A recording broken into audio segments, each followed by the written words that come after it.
आपसे एक बहुत ही अच्छा प्रश्न पूछा गया था जब यहाँ पे प्रवेश कर रही थी। आप ही के एक पत्रकार मित्र ने पूछा था कि इतनी मजबूत पार्टियां हैं कैसे हराइएगा।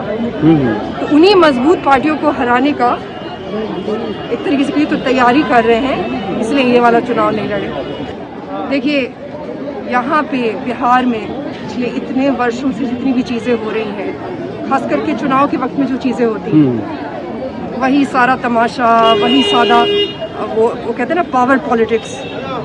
तो उसके बारे में कुछ बोलना या कोई भी प्रश्न पूछना आपकी भी समय की बर्बादी है और मेरे भी समय की बर्बादी है। ये बात पूर्णतः सही नहीं है कि मैं दिखाई नहीं दी थी। 2020 के चुनाव के बाद 2021 में भी मैं यही थी, 2022 में भी मैं यही थी। और एक बात हमें समझने की ज़रूरत है कि मुख्यमंत्री के पद और नीतीश बाबू के वो मुख्यमंत्री का पद होने में अंतर है।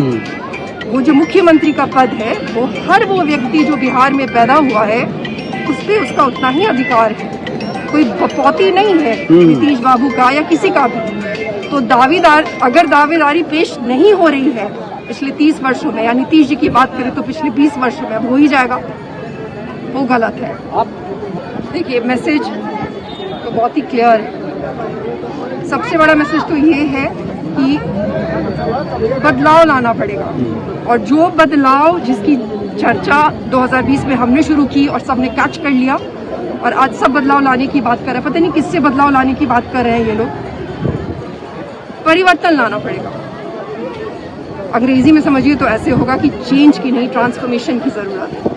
और यहाँ से वो यात्रा उस परिवर्तन के हम आगाज़ कर रहे हैं, यहाँ से वो शुरुआत कर रहे हैं। ये जो बहुत लोगों के मन में भ्रम है ना कि मैं गायब हो गई हूँ या पता नहीं कहाँ है, मैं यहीं हूँ, और ये आप एक तरीके से फिर से चुनौती समझ लीजिए कि बिहार का कोई भी पोस्ट किसी की बपौती नहीं है, ना ही नीतीश बाबू की, ना ही किसी और की। वो हर लिंग, हर भेदभाव, हर जाति, हर धर्म से परे है। तो आज से उसी की शुरुआत है।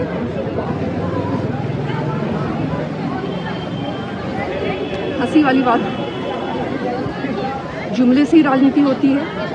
एक पर एक लोग हैं जो कि एक पर एक जुमला दिए जा रहे हैं। लग रहा है, अब तो ऐसा लग रहा है कि फिल्म के जो डायरेक्टर्स हैं उनको बुला लेना चाहिए और स्क्रिप्ट लिखनी चाहिए। बात बिल्कुल सटीक है, लेकिन क्या कोई भी पार्टी है जो बांट नहीं रही है?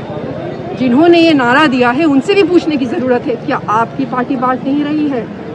तो वो कहते हैं ना कि सब एक ही जैसे। तो उस पूरे दरिये में, और बहुत ही विनम्रता से बोलूं तो उन सबों में एक जैसे नारे देने का ट्रेंड रहा है।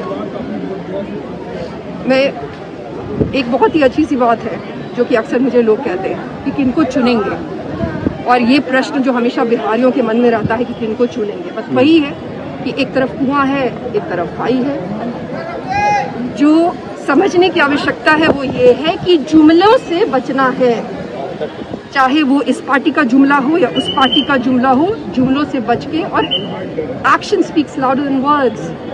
हम इन लोगों ने आज तक क्या किया है जुमलों देने के अलावा, जुमला देने के अलावा, वो हम सब ने देखा है, चाहे वो कोई भी हो, चाहे वो कोई भी। क्या लगता है आपको, इस पर क्या बोला जा सकता है? ये भी कोई नई बात नहीं है। 2020 से पहले भी ये सारी चीज़ें होती रही। 2021 में हमारे सामने भी सारी चीज़ें हुई। हमारी खुद की पार्टी में ही एक प्रत्याशी की बेटी को घसीट करके मार दिया गया। यहाँ पे बेटियों की मौत होना, बेटियों को अगवा करना, उनके साथ रेप होना, ये सब तो आम बातें रही हैं। और जब हम ये वोट डालने के लिए जाते हैं तो समय हम ये सारी बातें भूल जाते हैं। तो वो सारी बातें फिर से होती हैं, फिर से होती हैं, और कोई इसकी जिम्मेदारी नहीं लेता। उस मुख्यमंत्री पद की जिसकी आपने बात करी थी अभी, जिसकी दावेदारी आपके अनुसार से मैंने पेश की थी, वहीं की जिम्मेदारी होती है ये सब। वहीं पे जो बक है, जो अकाउंटेबिलिटी है, वो वहीं लाई करती है, वहीं स्टॉप करती है। लेकिन हमारे यहाँ आप उसको नकारापन कह लें या कोई भी कह लें, जब भी कोई भी कांड होगा, ऊपर का पदाधिकारी नीचे की पदाधिकारी पे वो ढूंढने लगता है। पहले तो उसको ढूंढा जाता है कि कौन है जिसने की माल नहीं पहुंचाया है, उसको पहले ढूंढो और उस पर सारी जिम्मेदारी डालो। पिछली बार जबकि हम सिर्फ 3 महीने नए थे, तब हम सबसे बड़ी पार्टी थे जिन्होंने सबसे ज़्यादा सीटों पे चुनाव लड़ा। तो इस बार तो हमें 5 साल हो गए सभी सीटों पे लड़े।